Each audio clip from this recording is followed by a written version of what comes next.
This is the video tutorial to show you the application Daily Data Manager. I'm using my VMC copy, which is my personal copy, and I'm showing you how this application works. Now this is the introduction to using the iPhone version, which I'm going to show you some of the features and some of the desktop usages. I'm going to be using a cursor here in order to show you where I'm tapping, but I'm actually working off the live iPhone. I would probably talk about this information, but I'm going to come back and do this in a different video. What I want to do is show you the interface and how it works. The first thing that I'm going to demonstrate to you is that there are certain things that are on the screen that I don't want you to use because they would cause you issues. For example, the plus and negative. Plus adds a record, and in this application you're not supposed to add records unless you have a new record button showing at the top of the screen. So do not add records unless you're in a screen that has this particular button. The same thing goes if you click on this bottom one or tap it on your iPhone. What that's going to do is it's going to delete the record, and if it's a parent record like this screen, which is the main record in the application, that would delete this and orphan all the records in the application. So do not use these two. I can tap, for example, on this and get some information about the application. And what it does is it brings up this particular dialog. And what it does, it shows you there's only two file records. They're primary records in the application, and they're in the found set. If I wanted to go back between them, I could go back and forth by clicking these arrows. If one of them was omitted, you would see that this highlight would go away, and I'd be able to click over here and show all to bring them back, or I can omit the current record I'm viewing.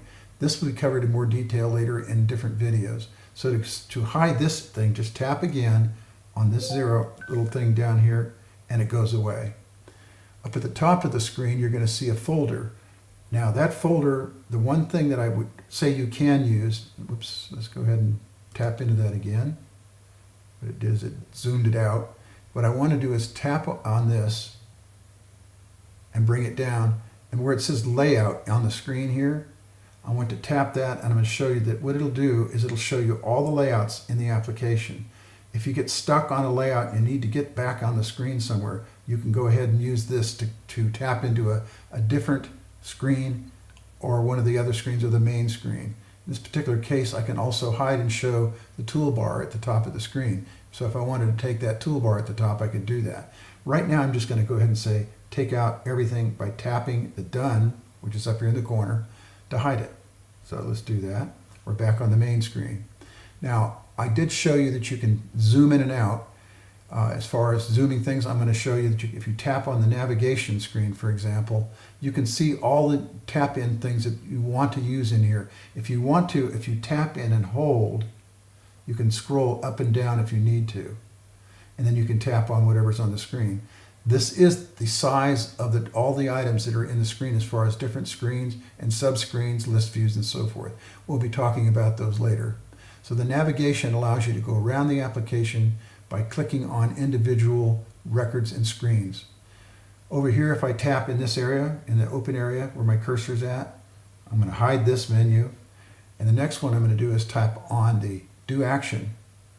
When I tap on the Do Action, it's going to bring up all the things we can do that are actions. In other words, either start a find, perform a find, or go to different records. I can import and export. In this case, iPhone and iPad do not allow you to import. That's not one of the things it can do. I can print the screen, and I can print setup and stuff like this. I can omit a highlighted record. For example, if I put in the field, I can, over here, I tapped on the record on the wrong thing. Let me go ahead and, if I tap in with my finger and highlight the record, I would get the keyboard, and it would allow me to enter information in there. In this case, it saw a word that it knew, and it gave me some options. If I just tap on those, it would change or highlight the information. And of course, just like all other applications you use on the iPad and iPhone, you can tap in whatever you need to, and you can also scroll down or do anything on there you want. You can record things. In this particular case, I'm not going to do that. Now what I did is I tapped in and I actually added something I don't want to. If I want to back it out, obviously I can go ahead and back it out. Now what I did is I accidentally got away from there, so I'm going to tap in. Let's see if it recognizes I'm going to put a capital in. I'm going to put my first, there it is. Now I can tap in and say Clement, and it finishes it, and I can go over and say done. Very useful. So let's go ahead and take a look at the other stuff that we have on the screen. We did cover that you can create a new record, and new records are only created in the screen where you're what we call the primary records, and this is one of the primary records. These are called popovers. What these allow you to do is to show other screens in the application that are actually listed in the navigation, but it allows you to add data in these fields and edit them from this screen. What that does, you don't have to go to another screen to add data. You can view it up here. You can create new records up here and do things navigating through them. You could also, and let's tap on the daily activity.